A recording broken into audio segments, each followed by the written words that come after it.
अस्सलाम वालेकुम friends, welcome back to Top Smarties drama serial Mayri. आज की एपिसोड तो बहुत ही ज़्यादा इमोशनल थी क्योंकि फाहिर के सर से बाप का साया उठ गया तो समीना की ज़िंदगी भी तो वीरान हो गई कि उसका जीवन साथी ही उसको छोड़कर चला गया। अब तो ज़िंदगी बेमायनी बेरंग सी हो गई। अगर हम अगली किस्त की बात करें तो फाहिर बाप के जनाजे के बाद बहुत ही ज़्यादा गमज़दा है क्योंकि अब एहसास हुआ कि कौन सी जिम्मेदारियां उस पर आन पड़ी हैं। सुबह भी बहुत ही परेशान टेरेस पर जो खड़ा था तो एनी आज आती ही उसे तसल्ली देने लगी। तभी फाहिर कहने लगा, बाबा का मुकाबला नहीं कर सकता, उन्होंने बहुत सी जिम्मेदारियां संभाल रखी थी। मुझे तो आज एहसास हुआ कि मेरे कंधों पर कितना बड़ा बोझ आ गया।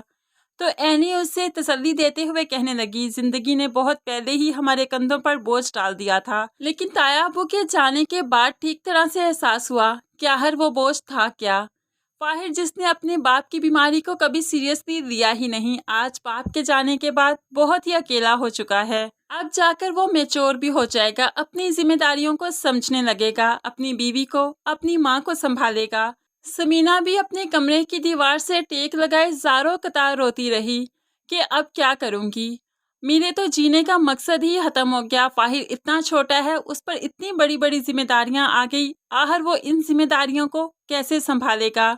उसके अलावा ये नाम नेहाद रिश्तेदार, ये तो उसको नोच खाएंगे, उसका सारा हक ही ले लेंगे। जहीर के होते हुए समीना को किसी बात की फिक्र नहीं थी, लेकिन अब समीना को माँ भी बनना पड़ेगा और बाप भी। दूसरी तरफ हम ये भी देखेंगे कि जमशेद अपनी माँ के साथ बैठा कुछ हिसाब किताब कर रहा था।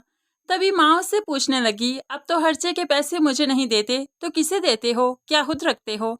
तभी जमशेद मुस्कुराते हुए कहने लगा, नहीं अम्मा, तुम्हारा बोझ हल्का कर दिया मैंने, अब ये जिम्मेदारी मैंने आलिया को दे दी। अब यहाँ पर माँ को बहुत ही ज्यादा अफसोस हुआ कि ये बोझ हल्का नहीं किया, बल्कि इस घर से मेरा हक खत्म हो गया। लेकिन शायद बीवियों के आने के बाद बेटे इस चीज को नहीं समझ पाते। आलिया जो आयशा की माँ को इस तरह से परेशान करके बहुत खुश है, अपनी बहन के पास आई तो उसे भी सब कुछ बताने लगी। राहिला भी बहुत खुश हो जाती है कि अब मजा आएगा, अब पता चलेगा आयशा को जब उसकी माँ परेशान होगी। लेकिन दूसरी तरफ आयशा को माँ की खबर लेने का तो वक्त ही नहीं, उसके अपने घर के झमेले ही हैं, खत्म होने को नहीं आते। यहाँ पर राहिला जो ताजियत के लिए घर आई थी तो अब वक्त देखते ही हबीब से आयशा ने बात कर ही ली। आपने बुलाया होगा ना उसे, क्या जरूरत थी यहाँ पर बुलाने की। तो हबीब कहने लगा, मैंने नहीं बुलाया, भाईजान का सुनकर वो खुद आई थी, आखिर मेरी बीवी है, उसका हक बनता था आना, उसने अच्छा किया आई है।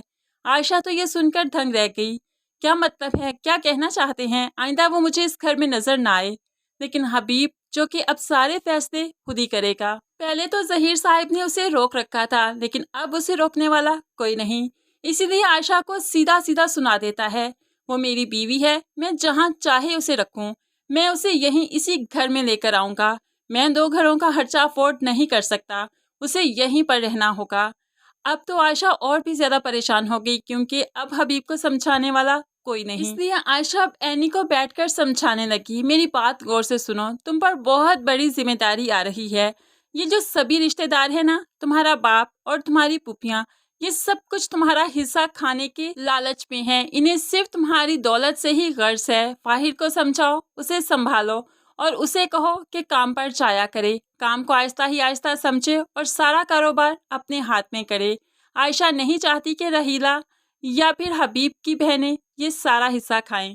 आयशा जो कि सबके चेहरों से बहुत अच्छे से वाकिफ है, अब वो अपनी बेटी को समझाती है तो बेटी समझ ही जाती है, ऐसे में वो फाहिर को भी समझाएगी और ये दोनों बच्चे मिलकर घर की बहुत खूबसूरती से जिम्मेदारियां संभालेंगे क्योंकि जिंदगी ने इन्हें वक्त से पहले ही बहुत बड़ा कर दिया।